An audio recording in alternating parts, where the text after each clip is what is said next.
There's a lot of content that goes viral on popular short-form video app TikTok these days. Think pranks, dance challenges, lifestyle tips, and even the trolling of former US President Donald Trump, thanks to a merry band of K-pop fans and TikTok teens. But there's one surprising sector that Gen Zs and millennials are embracing: personal finance advice. Yes, you heard that right. Dubbed Fintoc, youth are flocking to TikTok channels that offer a range of entertaining smart money tips that help them understand credit cards, loans, interest, and even how to invest. Experts say the global COVID-19 pandemic lockdowns have created economic uncertainty for younger generations, and this is what's driving the trend for Fintoc videos.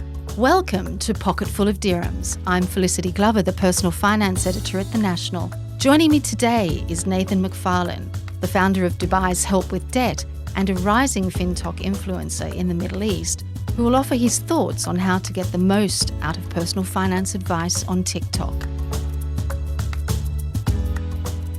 Welcome to the show, Nathan.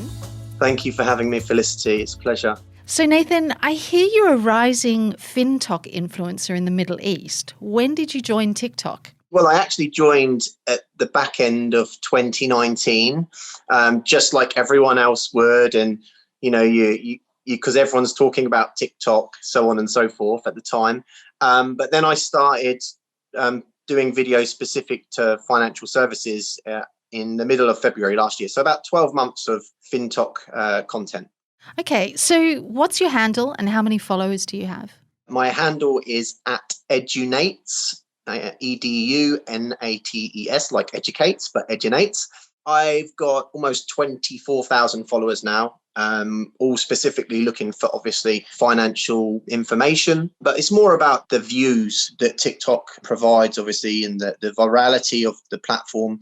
I've had close to 15 million views on the platform in the last 12 months alone. As far as I'm aware, I'm pretty much the most viewed financial educator, at least English-speaking financial educator in the Middle East.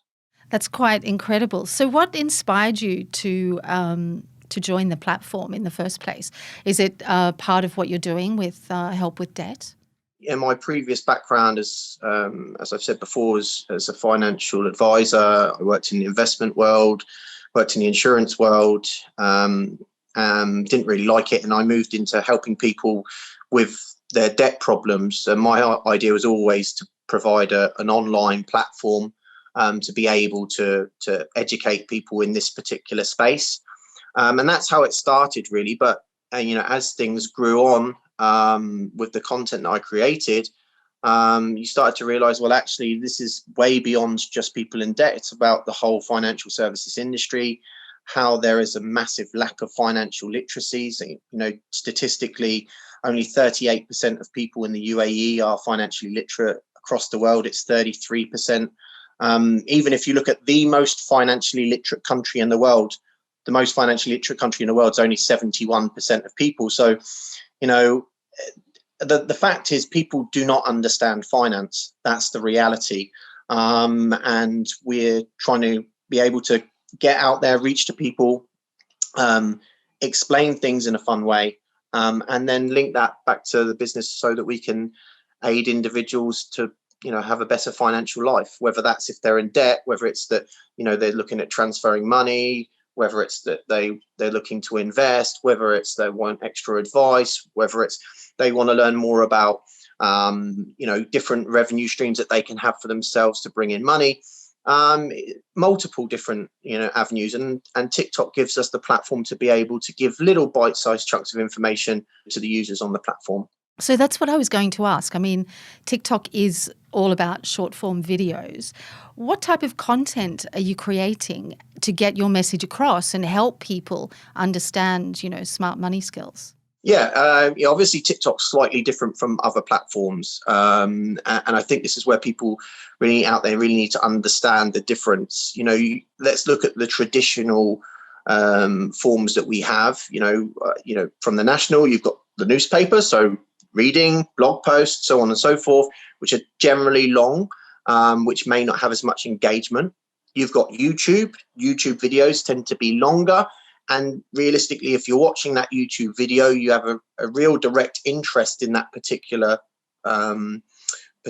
subject, whether it's finance. There's guys in the US, Graham Stevens, one of them, who does financial videos, and he has millions of followers. But that's for people that specifically know about finance and they actually want to go and learn more about it. So they know about it already. You've then got Facebook, Instagram, which is slightly shorter form, perhaps, in different formats. And then you've got TikTok. And TikTok is providing education to people that otherwise wouldn't realize they need to know it.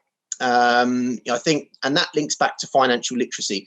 If someone's is financially illiterate, 9 times out of 10, they're not really interested or bothered about financial services, because it's more of an ignorance. When you don't know something, when you're not educated in something, you choose to generally ignore it. But with TikTok, you can provide a short, snappy video, which could last anywhere between 10 seconds and 60 seconds, which provides information in a fun way where the user can engage with you and understand a certain subject in a very simple way. And if they want to follow on from that, then, okay, let's say I do a video on credit cards. Okay. Now, there's loads of places out there to go and read on credit cards. The National in particular does lots of great content online where you can go and read an article, or you go on YouTube and watch long videos. But it takes someone with a real interest to stay engaged in those type of media structures. You have to have a real engaged understanding of that particular subject, or really, really want to know about it. With TikTok, you can hook someone to make them understand just enough to make them think, you know what, I want to go and learn more about this particular subject. It's very broad information, but enough to be able to make the user to go, yeah, I want to learn more. So whether that's they go to Wikipedia, or they go to YouTube, or they go up and look on articles in specific to that, they know that, okay, I'm interested in this subject. That makes sense. Or what's quite often, it'll be something like a fact, or or the 5 things they may want to consider when doing X, Y, Z. All these little things that plant a seed in the mind to think, you know what, I need to read up a little bit more about this. I need to learn more about this. And actually, what you're doing is you're seeding the foundations of getting people to become more financially literate. So it's almost like they're teasers and an introduction to something in personal finance that you could help them with. Yeah, exactly. It's an auto cue. If your auto cue isn't there, then you ignore the situation. And that's what happens with financial literacy. If people don't understand something, they ignore it. But if you give them enough of a cue, it's like the movie trailer, right? It's a movie trailer. When you go to the movies, the movie trailers are set for a short space of time, which are going to hook you to make, I want to watch that. And it's exactly the same situation. And this isn't just with financial services. This is with consultancy in all forms. I've got friends that I work with on TikTok, lawyers who have been really, really successful because it's relevant for a lot of people, but people just don't think about it on a day-to-day. Or psychologists to make think about how you should approach your life, so on and so forth. So these things that people weren't necessarily looking for, but you've given them that trailer to think, you know what, I want to educate myself more on that specific vertical. So in the case for me, obviously, finance. So tell us then about the type of content that you're creating. I mean, what topics are you bringing up, and how are you approaching that? What is it, like top tips, or, kind of your thoughts on whatever's going on in the personal finance world? It's a variety of different things. It could be something that's in the news. So, for example, obviously the GameStop saga has been something in the news at the moment. Things that are relevant, obviously the coronavirus in particular last year was having a big effect, and people couldn't keep up with their payments. We were all struggling, including myself as a business owner. So it also gives you that ability to explain all these situations and relate to yourself. For me, the way that I want the users to see me is, this is Nathan. This is just the way he is. He's going to provide you information, and I'm just going to give it to you very in a very friendly way, in a very humble way. This is my, this is my knowledge, and I'm going to give it to you because I believe if I can give that knowledge to you, it may have a positive impact on your life. And that could be in all sorts of verticals in my space. My channel links in with finance and business because I have a business.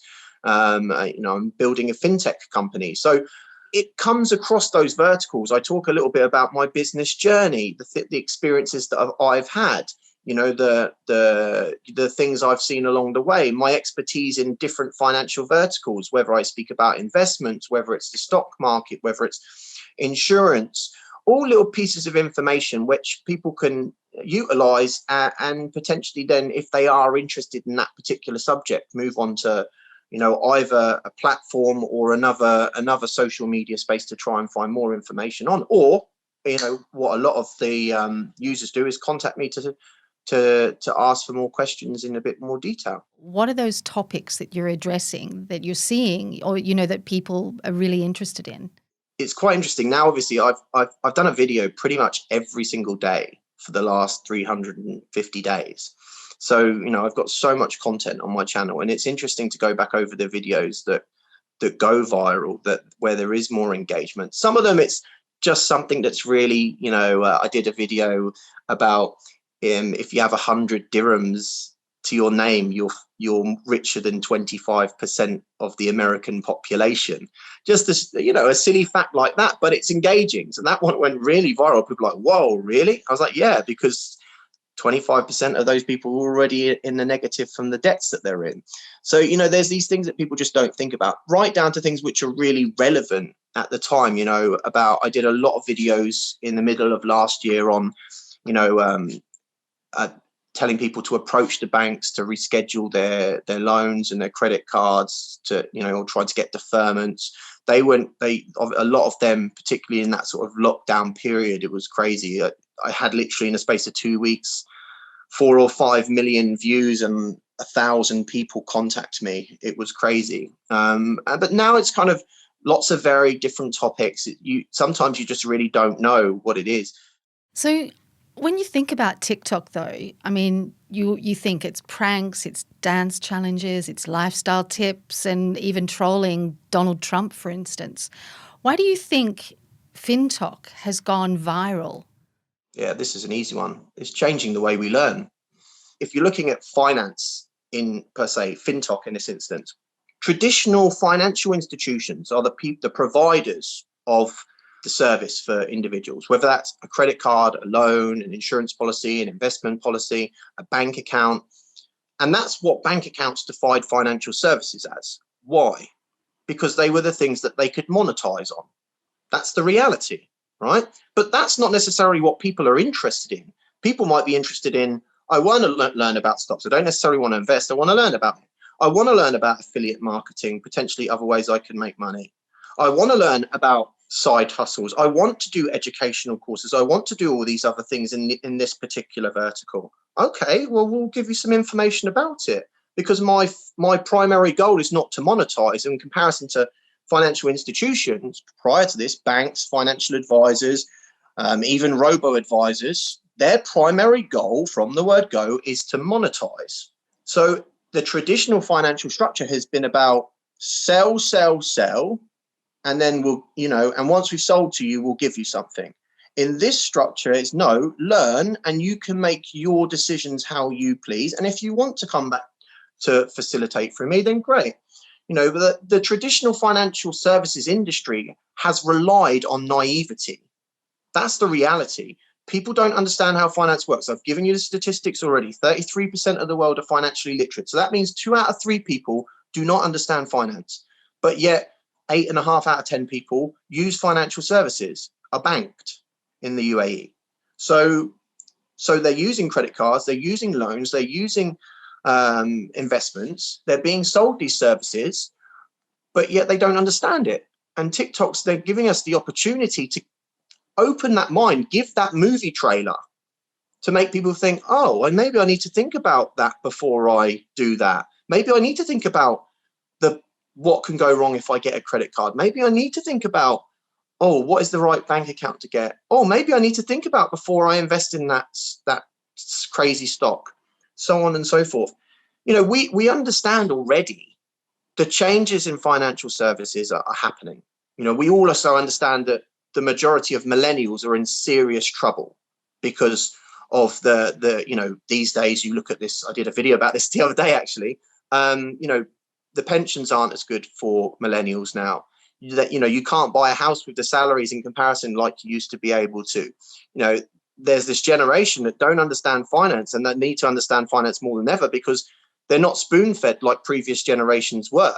Do you think that the economic uncertainty caused by the pandemic has amplified this need for education for Gen Z and millennials, to learn more about smart money skills, but also, to boost their savings and their income? It's opened their eyes. I think you're looking at an entire generation of people that simply have been woken up in some capacity. And social media is simply changing the way services can be provided. And if you combine technology, if we're looking at financial technology and social media, I was talking about this, at conferences even before the pandemic happened. The pandemic happened, it's times it by 10. That people have realized and woken up, I need to learn more. Okay, so now it's about getting it out to people, and how can we explain that in a way where they understand it, and get them to learn a little bit more, and then combine that with technology. You're looking, say bye-bye to the middleman, because quite often you'll find a middleman. And I noticed myself, when I first came to the UAE, I got employed in a financial role, and my knowledge at that point was minimal in finance. I had to learn as I went. So how on earth can I go up to someone and suddenly, sell a product or do something when actually I don't really know that much myself? I had to go out and learn it. So now if you've got the queue where people are actually your average Joe on the street that's not in the financial world needs to learn themselves, why do you need the middleman anymore, particularly when financial technology can facilitate everything else for you? Would you say that financial services need to have a serious shift in mindset and approach everything that they do now in, sort of a 21st century, attitude, and catch up and understand that, initially it's not about paying consultancy fees and money up front. It's about introducing, solid, smart money information for people who then might take that, which is what I think you're doing on TikTok. But, so many people have been burned by financial service companies here. And perhaps people like you are, sort of turning that around and making a difference. Financial institutions really need to start thinking that things have just tripled, quadrupled, times 10 down. And if they're going to think that they can still work in the same ways that they worked in before, they are vastly mistaken. And the institutions that don't choose to evolve in this stage through technology and social media, I personally believe will fail, or at least won't have the successes that they had before. The banks in particular need to understand that they've lost a connection with the client. That's a key thing. Why am I successful on social media? It's because my users have a connection with me, because they know the other person on the end of their phone is giving them honest, transparent information. There's a trust element. Is that trust element there with banks or financial institutions? I argue to say no. Talking about trust, have you noticed, I guess on the flip side of TikTok, there is some bad financial advice going out there, whether it's predatory ads or myths, scams and things like that. How do you counter that type of content on your channel?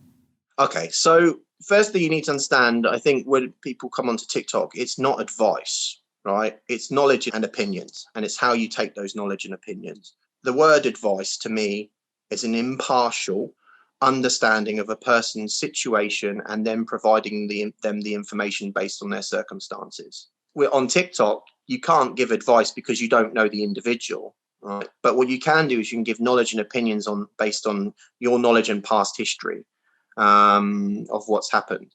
And again, that links back to the trust of the user. If the user comes on and sees someone that's put one video about, this crazy stock that's going to fly up, he's sat there with his fancy watch and Lambo in the background, it's just Instagram all over again, isn't it? We already see that already. It happens on every platform. And again, it's just people making choices based on what they see. I think consistency obviously matters. So, that part of the reason why there is that trust with my community is there's 350 videos that they can go over on specific topics, where they can see who I am as an individual. It's not just about, 90% of my videos are there about business and finance, but 10% of it's about me. 10% is, this is my life, this is who I am, this is what I'm trying to do. And then it's down to people to make the decisions that they believe are the optimal ones to make. Unfortunately, in this world, there's always going to be people that take advantage of people to try and make a quick buck. That's just the reality. And that's going to happen on all sorts of platforms. That's going to happen on TikTok. That's going to happen on Instagram. That's going to happen on Facebook. That's going to happen on YouTube. That's going to happen everywhere. You still get the cold calls, right? They still happen. I think there's just there needs to be a level of understanding that there's always going to be people out there that do that. But all that I can focus on and people that are out there that do have, a decent skill set is be consistent with your content, keep putting it out there, and people will know who you are. And if you're, providing good advice or good opinions, good knowledge, in comparison to the scammers that you might find, which happen on every platform. So what would be your top tips for Fintoc followers to be aware of, any advice that may not be in their best interests? Well, first thing first, as I said before, don't take anything as advice, right? Take it as knowledge, take it as opinions, and then research further. That's the first point. There's no way that you can explain any kind of complex financial topic in an advisory element inside 60 seconds, right? Research further. And if you are on a platform, it's look at what that person's produced before. I've come to learn over a period of time that the people that tend to flash that they have all these things are not the people that actually have all these things. So that's always one to look for. But I think consistent content, who the person is, how they're responding. Are they trying to sell you something? As you'll understand, and particularly with the GameStop saga, you're starting to see that Gen Zs and younger people are far more savvy than you may perceive. They have gone through an entirely different level of education at a younger age, which simply millennials or boomers did not have. And if anyone is underestimating the power of what social media has been over the last 7 years, the biggest one of that would be the financial institutions, for sure. Absolutely. And finally, what are your best tips for Fintoc followers to learn about smart money management and gain confidence, to be able to take those skills and start investing and, growing their money? Engage, learn, don't jump in too quickly. Don't necessarily take it so seriously to start off with. Just learn more and then make optimal decisions from there. Anyone out there, I would extremely recommend getting on there on TikTok, spending some time, creating some content, create content regularly. And the main thing is offer value to people. If you know information, don't keep it to yourself to try and monetize, because you'll end up losing, because no one's interested in speaking to someone that just wants to make money. People want to learn things that they can improve their lives. All right, go out there and help them. And you know what? You give a little, you might just get a little. Nathan, thank you very much for joining us this week. Great advice. My pleasure. Thank you this week to Nathan McFarlane. If you would like advice on your personal finance issues, you can write to me at pf@thenational.ae. And remember, PF stands for Personal Finance. Please do subscribe to the podcast on your podcasting app to receive weekly updates, and also leave us a review so we know what you think. This episode was produced by Arthur Edison, and I've been your host, Felicity Glover.